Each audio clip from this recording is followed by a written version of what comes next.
Hi friends, it's me Sandy Reena YouTube ఛానల్కి స్వాగతం. Today మన స్పెషల్ రెసిపీ తాటి ముంజలతో ఒక స్వీట్ చేసుకుందాం. పాపని స్కూల్ దగ్గర డ్రాప్ చేసి వస్తుంటే రోడ్డు పక్కన తాటి ముంజలు కనిపించాయి. వెంటనే నాకు తెలిసిన ఒక రెసిపీ మీతో షేర్ చేసుకోవాలనిపించింది. ఈ రెసిపీకి ఒక చిన్న స్టోరీ ఉంది, నేను మీకు వీడియోలో చెప్తాను.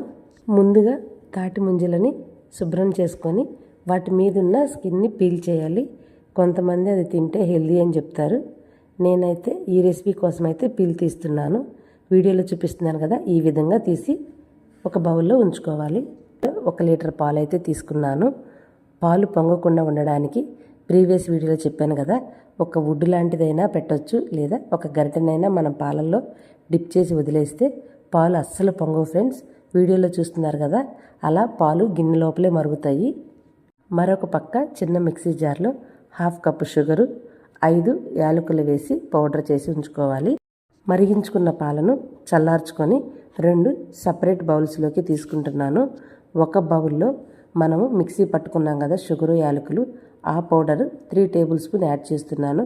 మరొక కప్లో బాదం పౌడరు సూపర్ మార్కెట్లో అన్నింటిలోనూ దొరుకుతుంది, 3 స్పూన్.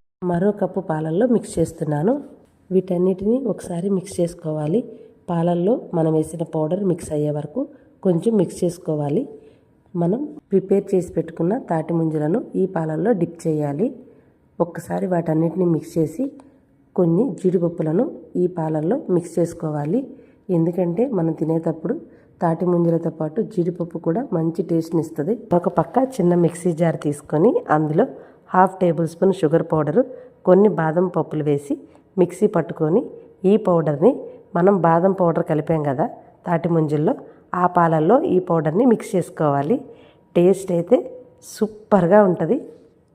ఇలా ప్రిపేర్ చేసుకున్న తాటి ముంజలని 4 అవర్స్ ఫ్రిడ్జ్లో ఉంచుకొని సర్వ్ చేసుకోవటమే.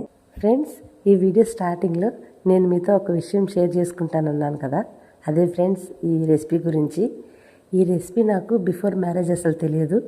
మ్యారేజ్ అయిన కొత్తలో మా మామయ్య గారు ఇలా మా అత్తయ్య గారి చేత ప్రిపేర్ చేసి మా అందరికీ పెట్టించేవాళ్ళు.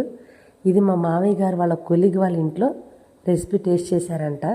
అప్పటి నుంచి మా ఇంట్లో ప్రతి సమ్మర్లో ఈ రెసిపీ మేము చేసుకుంటాం. చాలా చాలా టేస్టీగా ఉంటుంది.